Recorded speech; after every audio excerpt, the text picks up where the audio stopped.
गायत्री महायज्ञ संपन्न हुआ। परमपिता परमात्मा की कृपा से ही ये संभव हो सका। जैसे ही दीप प्रज्वलित किया, उसके बाद में प्रकांड विद्वान आर्य जगत के बड़े सन्यासी पूज्यपाद स्वामी विवेकानंद परिव्राजक जी महाराज, उनका आशीर्वाद हमें मिल रहा था, वार्ता हो रही थी। जो IIT जैसी जगहों में बोलने के लिए जाते हैं, उसी समय उधर इंद्रदेव विद्युत कहा है, वेद में इंद्र को कहा है, वो बादल डॉक्टर साहब में बोले कि कृपा हो रही है, बूंदे भी आई। आशीष इधर गुरु, मैं जानता हूं मैं तो कुछ भी नहीं हूं, मैं क्या सत्यनिष्ठा हूं। समय का उन्होंने कहा था, समय ध्यान रखना। 6:15 पे बात होनी थी, 6:14 पर मैंने लगा दी थी कल, और 8 बजे उनका व्याख्यान होना था। तो आशीष उत्तर मिल रहा था, उधर ऊपर से भी आशीष मिल रहा था और नीचे से भी इधर हम सब लोग एक स्वर में संध्या जो किया गया इसके मंत्र उच्चरित हो रहे थे। परम पिता परमात्मा के द्वारा 2 वर्ष 21 दिन 751 दिन की ये साधना पूर्ण हुई। उनकी कृपा के बिना नहीं हो सकता, ये संभव ही नहीं है कि हाथ अगर यहाँ से उठा के यहाँ लाना चाहिए, ये भी संभव नहीं। पता चला हाथ यहीं पर हो गए। तो ये है, और ये हमारे सदस्य भी बड़े भाग्यशाली हैं जिन्होंने कहीं पर भी कोई ब्रेक नहीं, कुछ तो इधर उधर हो गए, 1-2 उनका नहीं नियमों का पालन कर पाए, ताकि सारे सब एक सदस्य का इसमें भी सहयोग है, मेरी साधना में भी सहयोग है, इसको बढ़ाने में भी सहयोग है। देखिए, बात गायत्री महायज्ञ की करने जा रहा हूँ, गायत्री की बात करने जा रहा हूँ। गायत्री महापुरस्चरण क्षेत्र संन्यास में रह करके किया। क्षेत्र संन्यास का मतलब होता है एक ऐसा परिसर, उसमें मैंने अपना संकल्प ले लिया, उससे बाहर नहीं जाऊंगा।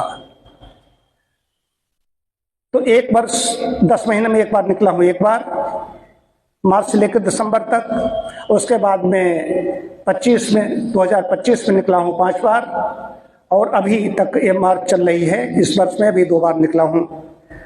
तो 6 संन्यास में रह करके साधना हुई। और गायत्री के बारे में सब जानते हैं, किसी बताने की आवश्यकता नहीं, सभी इस मामले में विद्वान हैं, सब जानते हैं। लेकिन महात्मा आनंद स्वामी बहुत बड़ा नाम, महात्मा आनंद स्वामी इतना बड़ा नाम है, इनका मिलाप पकवान निकलता था। इनका नाम उस समय दूसरा था। तो इसके बाद में सन्यासी बने। तो वो डॉक्टर राजेंद्र प्रसाद जी से मिलने के लिए गए, प्रथम राष्ट्रपति। तो उनसे गए, उन्होंने कहा कि आप अगर इसमें गायत्री का जप इतना करना शुरू कर दो, इतने रोज जपो, तो और कल्याण होगा आपका। उन्होंने कहा, मैं बचपन से ही, जो हमारा उपनयन हुआ था तभी से ही मैं इतनी जपता चला आ रहा हूँ, आज उसी की वजह से राष्ट्रपति बना बैठा हुआ हूँ।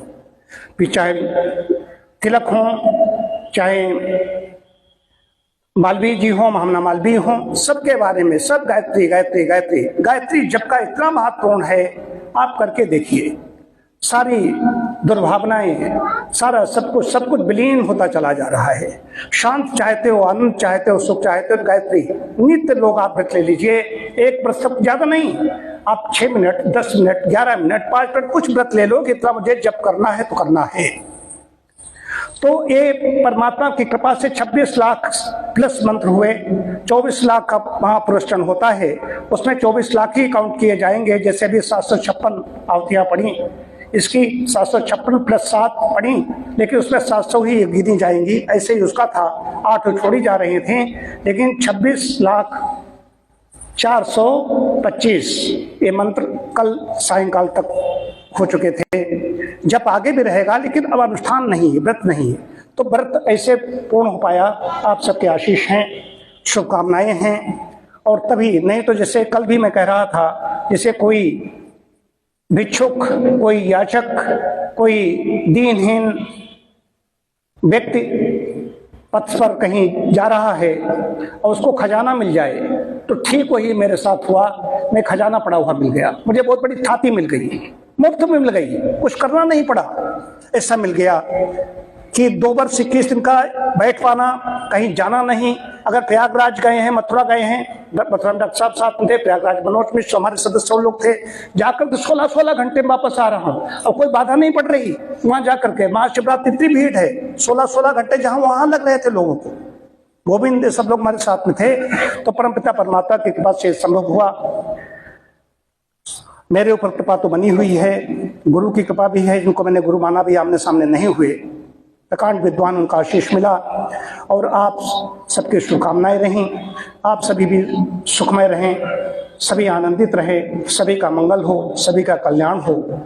इसी कामना के साथ आदरणीय प्रोफेसर वाजपेयी जी से निवेदन करता हूँ, ये सब सत्वरूप विचार प्रकट करें। स्नेही साधकों, आज परम सौभाग्य है कि हम सब डॉक्टर साहब के समीप रह करके कुछ अंश परमात्मा की कृपा से, उसकी अनुकंपा से अनुप्राणित हो रहे हैं। छाया हमको मिल रही है, हमारा सबका योगदान उतना नहीं है, डॉक्टर साहब का सब श्रम है, संकल्प है, मानसिक बल है, आध्यात्मिक शक्ति है, परमपिता परमात्मा की कृपा है। और हम सब उस छाया से, मनुष्य शरीर होता है लेकिन शरीर की आवश्यकताओं के अनुसार मन होता है। तो सबसे बड़ा चीज मन होता है, उसको संकल्पित कर ले तो फिर सब कुछ संकल्पित हो जाता है। और संकल्प शक्ति ऐसी होती है जिसके द्वारा सारे कार्य किए जा सकते हैं। ये निश्चित है कि अनुकंपा बहुत जरूरी है। ईश्वर की कृपा के बिना कुछ भी संभव नहीं है। कण कण में भगवान है। हम संकल्प लेते हैं, उसमें भी उसकी ही शक्ति है, वही शक्ति हमें देता है।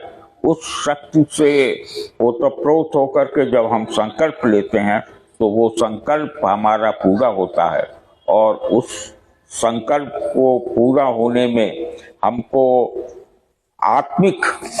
आत्मा से जो बल मिलता है, आध्यात्म की जो अनुकंपा होती है, उसकी कृपा से जो प्राप्त होता है, उसके प्रति हम नमन करते हैं। और डॉक्टर साहब के प्रति उनके संकल्प को, उनकी शक्ति को और ईश्वरीय अनुकंपा, उन सबको नमन करते हुए आशा। वेद मंत्रों की महत्ता इतनी ऊंची है, क्योंकि मैंने ये देखा है कि मंत्रों में केवल 2 चीजें लगभग मांगी जाती हैं प्रभु से। एक, या तो मंत्रों में प्रभु की स्तुति होती है, या तो कुछ मांग रहे होते हैं। बाकी पुराणों के मंत्र या जो दूसरे मंत्र हैं, उनमें बहुत ही छोटी मोटी चीजें, हम जो भौतिक चीजें हैं वो हम मांग रहे होते हैं, पत्नी मनोरमा देही जैसी चीजें मांग रहे होते हैं। लेकिन जैसे गायत्री मंत्र है, उसमें हम अर्थ सभी जानते हैं हम क्या मांग रहे हैं। और जैसे कि शिव संकल्प सूक्त है, उसमें हम क्या मांग रहे हैं। तो वेद मंत्र बहुत ऊंचे, बहुत उदात्त मानवीय मूल्य उनमें रहते हैं। तो गायत्री की महिमा अभी मामा जी ने बताई।